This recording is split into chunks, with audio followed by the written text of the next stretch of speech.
Olá, seja muito bem-vindo, seja muito bem-vinda aqui ao canal do Ilóvio. E o assunto de hoje é para responder a seguinte pergunta. Yas, por onde começa o encantamento de clientes?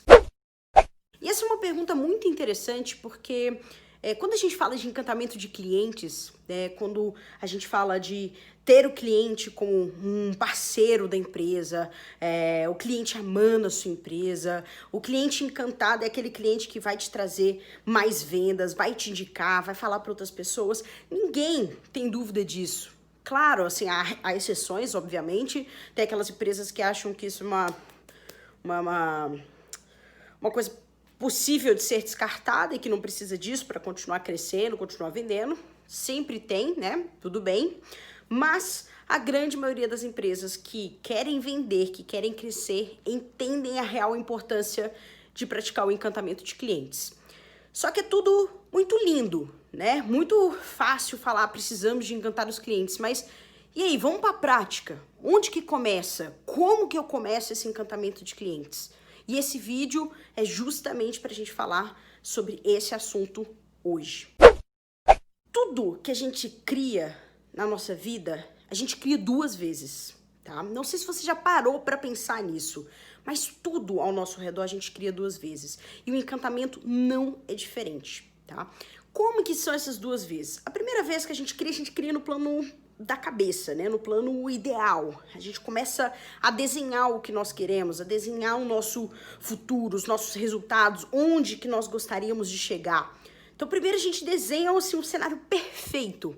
E depois de ter esse cenário perfeito, é que a gente vai desenhar as ações práticas, né? A gente vai trazer essa criação do mundo ideal para a parte física, né? A parte prática, tangível, vamos dizer assim. Tá? Então tudo a gente cria. Pensa aí, um engenheiro na hora de construir um prédio, né, um empreendimento, por exemplo, ele primeiro desenha, ele calcula, ele cria aquele prédio primeiro na cabeça dele, para depois ele ir para a parte prática, ele querer comprar os materiais, ele fazer os cálculos, ele colocar em prática. Uma cozinheira, na hora que ela vai executar uma receita, primeiro ela monta aquela receita na cabeça dela.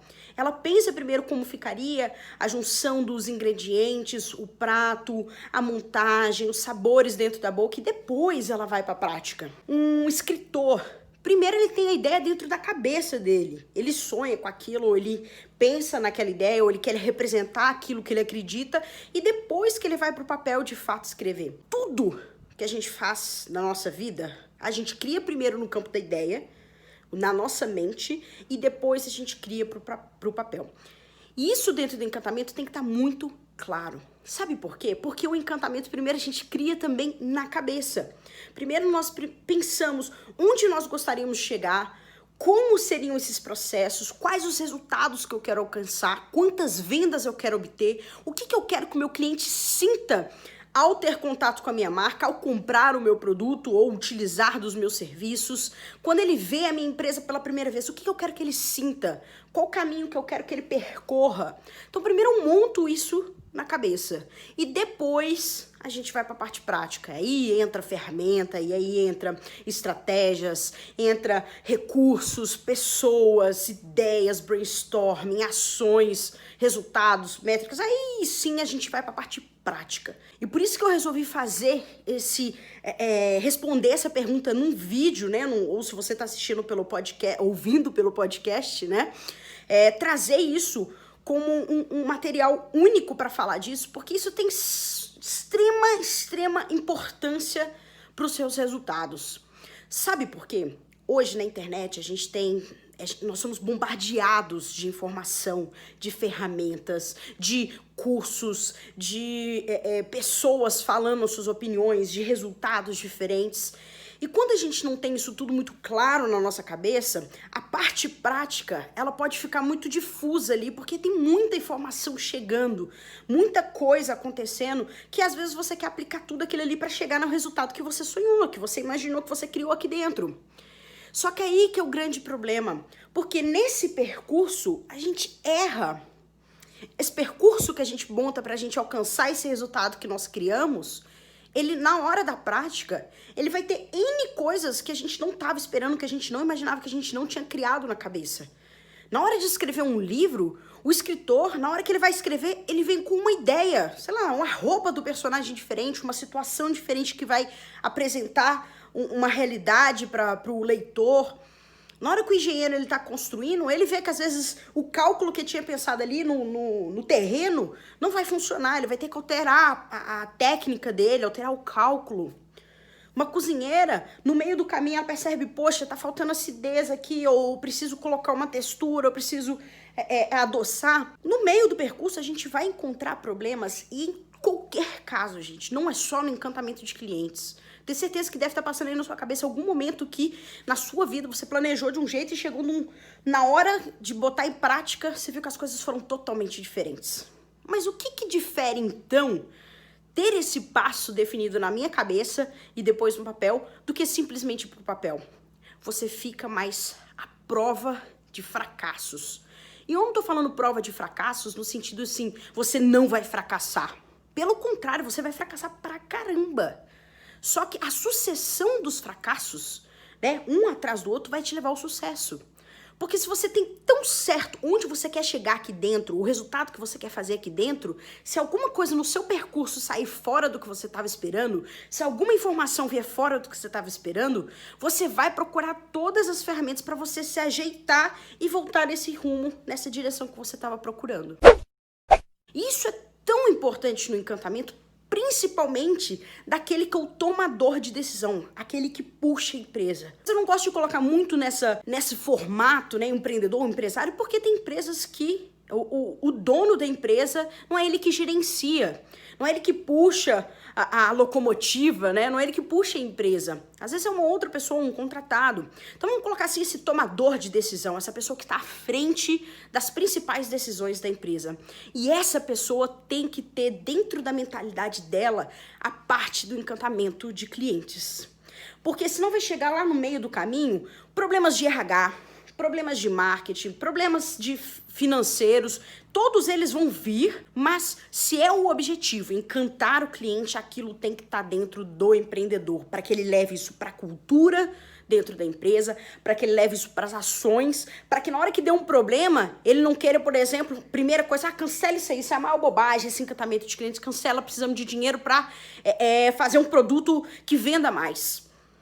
Então, essas situações, quando elas estão criadas aqui e quando você traz para o papel, você erra, mas você volta para o seu rumo. Você sabe onde você está errando, você analisa e você revê o caminho que você tem que seguir. E eu tenho um exemplo muito claro, que eu não sei, talvez você saiba, talvez não. Eu sou muito fã do Walt Disney. É a minha referência máxima de um cara sonhador, um cara empreendedor, raçudo, que fracassou várias vezes, mas ele buscava um resultado final, que era trazer alegria, diversão em família. E todos os momentos da vida dele, em todos os seus projetos, ele buscou isso até a morte. E eu gosto de trazer esse exemplo dele porque tem uma imagem que é a minha favorita, que é a imagem do Walt Disney catando o lixo do chão num dos seus parques, na Disneyland, lá na Califórnia. E ele catando o lixo do chão, e registraram esse momento. Por que isso é importante? Porque parte do encantamento para o Walt Disney significava ter os parques 100% limpos. Porque na época dele, né, naquela época em que ele começou a construir os parques, esse império dele, né, principalmente o da Disneyland, que foi o primeiro parque que ele construiu, naquela época, parque temático era parque sujo, onde as pessoas comiam, jogavam as coisas no chão, não ligavam para para limpeza, sabe, onde estavam sentando, onde estavam jogando as coisas. E ele não queria isso. Ele era uma pessoa extremamente focada na questão de organização, de higiene. Então ele não ia trazer isso no parque dele, né, nos seus negócios. E ele construiu isso, ele criou isso na cabeça, olha, o meu parque vai ser diferente. E várias pessoas falaram, você é louco, Walt Disney, não tem como, as pessoas não respeitam isso dentro dos parques, as pessoas jogam lixo no chão, elas estão acostumadas com isso. E várias pessoas tentaram convencer ele, mas ele tinha aquilo ali certo. As pessoas vão querer ficar num lugar onde elas se sintam bem, sejam bem recebidas, um lugar limpo. Elas não vão querer ficar em lugar sujo. E eu quero que elas fiquem dentro do meu parque. Então ele trouxe isso e trouxe para a realidade. E o que acontece com essa foto, né? Olha só que doido isso. Um dia o Walt Disney estava andando no parque junto com a sua equipe de diretores, né, os supervisores. Eles estavam andando pelo parque. E aí ele abaixou para pegar um lixo no chão e jogar fora. E os diretores ficaram assim, meu Deus, imagina assim, tipo, o presidente da empresa abaixando pra pegar lixo. Não, Walt Disney, deixa isso aí, porque a gente tem uma equipe de limpeza justamente pra fazer a limpeza disso. E aí ele foi e catou e falou assim, não, cada um tem que fazer a sua parte. E não significa que a gente tem uma empresa, uma equipe de limpeza, que eu não posso também colaborar pra deixar o ambiente limpo, deixar o parque limpo, deixar tudo perfeito para os meus guests, né, para os meus convidados, que são os clientes da Disney, né? Isso é muito forte, olha só, não é só porque você tem agora a sua equipe, você tem tudo alinhado, que você vai largar aquilo. Tá tão consolidado isso na sua mente, né? A sua primeira criação, ela tá tão forte, que na parte das ideias, você permanece com aquilo mesmo se as coisas estão caminhando na direção certa. Você se fortifica, o seu caminho, quando você não erra e acerta, o acerto ele vai criando força, ele vai criando cultura, ele vai criando a tradição e ele cria aquilo como um processo. Então hoje, se você já foi a algum dos parques da Disney, você vai ver que os funcionários, eles têm como se fosse uma garrazinha na lateral, que é onde eles podem pegar algum lixo que tá no chão. Inclusive, diretoria, inclusive alto escalão da Disney, eles saem com esse ganchinho na mão que eles podem pegar o lixo no chão a qualquer momento, independentemente do cargo. Achei um papel de bala no chão. Se for o presidente da Disney, ele vai e pega. Olha que doido. O Walt Disney ele já morreu. Essa ideia podia ter morrido junto com ele, mas não. Ele criou isso aqui dentro, ele consolidou na sua criação e isso permanece até hoje, anos depois da sua morte. Então, o primeiro passo de qualquer processo, mas vamos colocar aqui do encantamento, vamos trazer para a nossa realidade, é você criar isso na sua mente, você trazer isso para suas ações, para sua equipe, para sua estrutura, para o seu negócio e você saber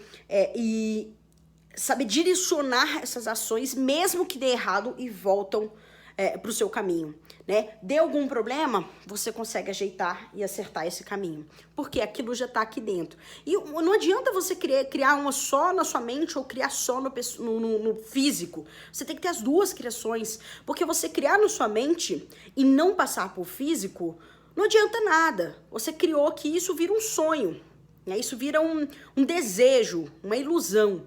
Então você tem que trazer isso para o seu plano físico, você tem que colocar isso em prática. E não adianta também você criar só a prática se você não planejar isso antes, porque algum momento vai dar errado e aquilo vai deixar de ser uma prioridade para você. Então, o primeiro passo para criar encantamento é o tomador de decisão, essa pessoa que está à frente, criar a consciência, criar um encantamento dentro da sua mente, para que ele possa passar isso para sua cultura, para sua estrutura, para sua empresa de uma maneira geral, principalmente para as pessoas que trabalham ali. Aí sim, depois disso, a gente pode falar sobre ferramentas. Porque se você também quiser colocar ferramentas e implantar-se lá em cima, se a pessoa tomadora de decisão não tem isso na mente, ela pode chegar e cortar suas asinhas, porque ela não tem isso dentro dela. Ela não vê isso como uma prioridade, como uma importância que o encantamento deve ter na hora de trazer mais clientes, ter vendas por indicação, ter clientes promotores encantados com a sua marca.